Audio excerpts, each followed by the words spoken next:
Alors bonjour chers étudiants, on continue cette série de corrigés d'exercices. Donc on est arrivé donc à la série 2, l'exercice 3. Alors dans cet exercice 3, un hydrocarbure A, c'est-à-dire un composé qui contient que du carbone et l'hydrogène, donne par ozonolyse. Ça veut dire que A est un alcène. En milieu réducteur, ça veut dire qu'on va s'arrêter au stade de l'aldéhyde. Il donne uniquement un seul composé, le propanal. Alors, déterminons tout d'abord la structure de ce composé A. Alors, l'ozonolyse d'un alcène suivie d'hydrolyse en milieu réducteur permet de s'arrêter au stade de l'aldéhyde. Donc, l'aldéhyde ne va pas s'oxyder en acide carboxylique. L'ozonolyse de A conduit à un seul dérivé carbonylé. Ça veut dire que l'alcène A, il est symétrique. Donc, ça veut dire que notre composé A, qui est un alcène, il est symétrique. Alors, les deux carbones sp2 portent donc les mêmes subtiles. Donc, voilà un alcène d'une manière générale, R1, R2, R3, R4. Si on fait l'ozonolyse en milieu réducteur, donc on coupe ces doubles liaisons, donc on obtient donc deux fragments. Mais là, on a un seul dérivé carbonylé. Ça veut dire qu'on obtient deux fois propanal. Donc là, on déduit que R1 est égal à R3, donc est égal à éthyle, et R2 égal à R4 est égal à H. Donc la structure de A, la voilà. Donc éthyle, CH, double liaison CH, éthyle. Donc si on fait l'ozonolyse et on coupe ici, donc on obtient donc le propanal. Donc on obtient un seul composé qui est le propanal. Et puisqu'on est en milieu réducteur, donc le propanal ne va pas s'oxyder. Très bien. Alors, le composé A, notre alcène, il existe sous deux isomères géométriques, A1 et A2. Par oxydation avec KMnO4 dilué à froid, eh bien, l'isomère A1 donne un mélange de deux isomères optiquement actifs, alors que le composé A2 donne un seul isomère optiquement inactif. Identifier A1 et A2, c'est-à-dire quelle est la configuration de A1, est-ce que c'est cis ou bien trans? Pareil, quelle est la configuration de A2, est-ce que c'est cis ou bien trans? Alors, on va donner donc la structure et la stéréochimie des produits obtenus. Pour cela, le composé A, qu'on a trouvé sa structure, donc il existe sous deux isomères géométriques, cis et trans, ou bien Z et E. Donc voilà notre alcène, la formule semi-développée. Donc on peut l'écrire sous deux isomères. Voilà l'isomère 6. Donc les deux H sont du même côté. Donc c'est le Z. Ou bien l'isomère trans. Ou bien E. Donc là on va attribuer lequel c'est A1 et lequel c'est A2. Tout ce qu'on sait, c'est que A1 donne un mélange de deux isomères optiquement actifs par oxydation avec KMnO4 dilué à froid, et que A2 donne un seul isomère optiquement inactif. Donc pour identifier A1 et A2, donc on doit faire l'oxydation avec KMnO4 dilué à froid. Alors, ce qu'on sait, c'est que l'oxydation par KMnO4 dilué à froid est une cis-hydroxylation. Donc les deux OH vont se trouver en position parallèle. Donc là, c'est KMnO4 dilué à froid. Très bien. Alors, on va partir, par exemple, on va prendre le Z, c'est-à-dire le 6. On fait l'oxydation avec KMnO4 dilué à froid. Alors là, c'est une 6 addition, c'est-à-dire on va fixer OH et OH là du même côté, au-dessus, ou bien on va mettre les deux OH au-dessous du même côté. Alors si on fixe les deux OH du même côté au-dessus, donc on obtient ce composé-là, ce stéréoisomère 1, donc c'est 3R, 4S. Maintenant, si on fixe les deux OH cette fois-ci, mais au-dessous du plan de l'alcène, on obtient ce diol avec les deux OH du même côté au-dessous, avec la configuration, cette fois-ci, c'est 3S, 4R. Alors examinons ces deux stéréoisomères. Ils sont bien l'image l'un de l'autre par rapport à un miroir.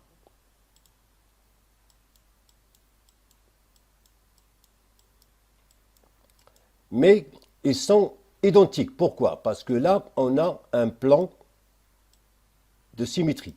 Donc là, on a un plan de symétrie. Alors, lorsqu'on a une molécule qui possède deux carbones asymétriques et un plan de symétrie, c'est ce qu'on appelle la forme méso. Et la forme méso, il est optiquement inactif. Pourquoi? Parce que l'image est superposable. Donc ces deux composés-là, ils sont identiques. Donc on obtient un seul composé optiquement actif. Pardon, optiquement inactif. Très bien.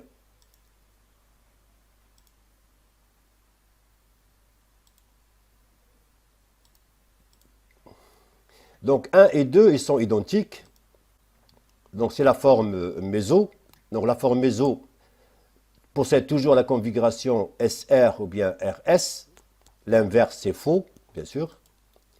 Donc on obtient un seul composé optiquement inactif, parce qu'il possède un plan de symétrie. Donc on déduit que A2, c'est l'alcène de configuration 6. Donc ça, c'est A2, puisque A2 donne un seul isomère optiquement inactif. Alors maintenant, on va partir de l'autre isomère, c'est-à-dire le trans, et on va faire l'oxydation avec KMNO4 dilué à froid. Donc on va fixer OH au-dessus, donc on obtient ce stéréoisomère de configuration 3s, 4s, et on va fixer cette fois-ci les deux OH au-dessous, hein, donc on va obtenir ce stéréoisomère 3r, 4r. Donc là, c'est l'image l'un de l'autre par rapport à un miroir, mais ils ne sont pas superposables. Donc on obtient un couple d'énantiomères. Donc ce stéréoisomère, il est optiquement actif, et ce stéréoisomère, il est optiquement actif. Mais le mélange 50%, 50%, il est inactif parce que c'est un mélange racemique. Mais là, on vous dit, on obtient deux isomères optiquement actifs. Donc voilà les deux isomères, voilà le premier et voilà le deuxième. Ils sont optiquement actifs.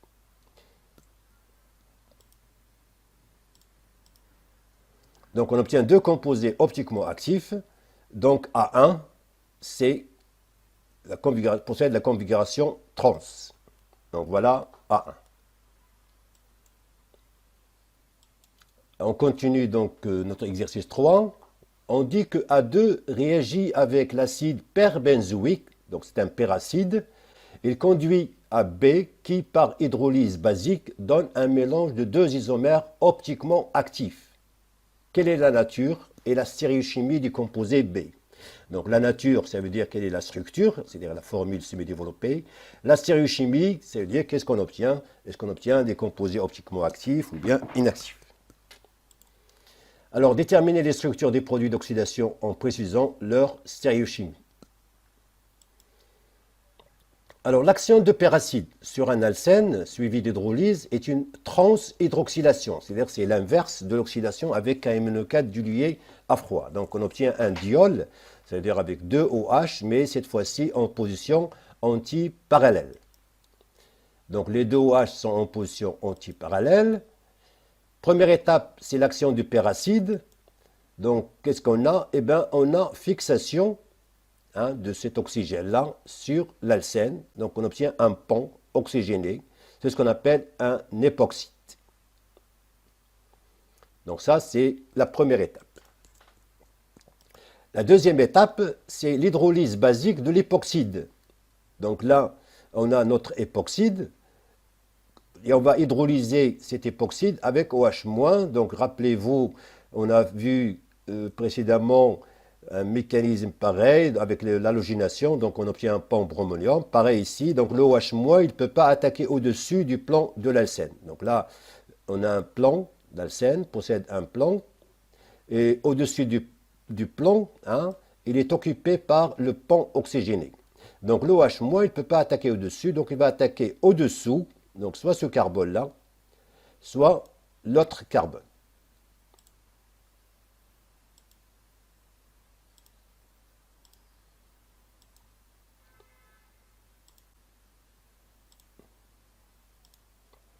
Donc OH- il peut attaquer soit ce carbone et l'oxygène, donc il va récupérer ce doublet-là. Donc on obtient, donc le OH-, le voilà ici fixé ici. Là l'oxygène il a récupéré ce doublet, donc on a au moins. Hein, donc je vais faire apparaître, si vous voulez, donc au départ on a 2 doublés sur l'oxygène. Maintenant l'oxygène il a gagné un 3e doublé, donc il est entouré de 3 doublés. Voilà, c'est pour ça qu'il porte une charge moins. Ou bien le OH-, cette fois-ci, il peut attaquer ce carbone et l'oxygène va récupérer ce doublé-là. Donc on obtient ce composé-là. Ensuite, troisième étape, acidification. C'est-à-dire on va ajouter un acide. Le fait d'ajouter un acide, donc on va protoner le O-, donc on va obtenir un OH. Donc les deux OH à la fin sont en position antiparallèle. Donc la configuration ici, c'est 3R, 4R. Le deuxième, pareil, on va l'acidifier avec H+. Donc le O-, il va capter H+. Et on va obtenir donc un diol avec les deux OH hein, en position antiparallèle. Et la configuration, c'est 3S, 4S. Alors là, on a deux stéréoisomères. Donc ils sont l'image l'un de l'autre par rapport à un miroir. Alors ils ne sont pas superposables. Donc on obtient un couple d'énantiomères. Donc on obtient un couple d'énantiomères.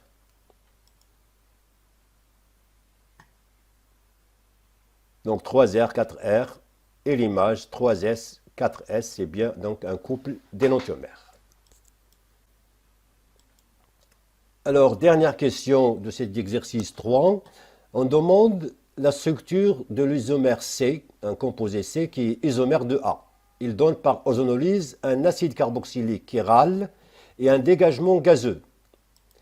Alors, C, c'est un isomère de A, ça veut dire que C possède la même formule brute.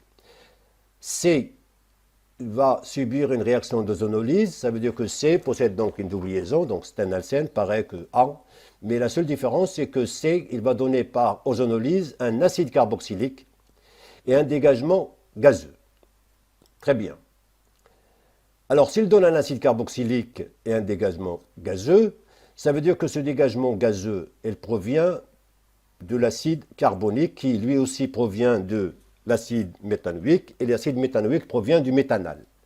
Donc en fait, notre composé C, donc on va prendre un alcène quelconque, donc on a ici un acide carboxylique chiral, donc on va le voir par la suite, on a un dégagement gazeux. Donc ce CO2 là, il provient de l'acide méthanoïque qui lui aussi provient de l'oxydation du méthanal. Donc l'acide carbonique RCO2H provient de l'oxydation de l'aldéhyde. Donc là, avant d'avoir l'acide carboxylique, on avait l'aldéhyde, hein, puisque là, l'ozonolyse s'effectue dans des conditions oxydantes. Donc on n'a pas milieu réducteur. Donc l'aldéhyde, il va s'oxyder en acide carboxylique. CO2 et H2O proviennent de l'oxydation du méthanal. Donc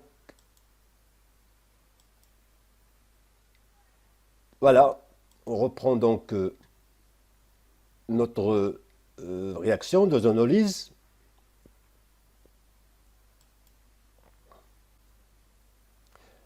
Là voilà, donc notre alcène, lorsqu'on va faire l'oxydation, donc on va couper ici et on va obtenir un aldéhyde et on va obtenir le méthanal. Donc l'aldéhyde, c'est lui qui va nous donner l'acide carboxylique par oxydation. Et le méthanal, c'est lui qui va nous donner dégagement gazeux plus H2O. Puisque le méthanal va s'oxyder en acide méthanoïque, l'acide méthanoïque va s'oxyder en acide carbonique qui se décompose en CO2 et H2O. Donc voilà les fragments obtenus hein, à partir de l'alcène.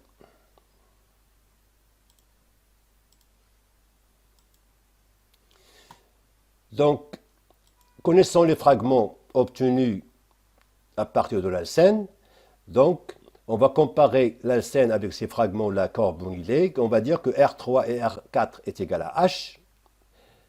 et R2 est égal à H. Donc on déduit que R2 égale à R3 égale à R4 égale à H. Donc la structure de C est de la forme RCH double liaison CH2.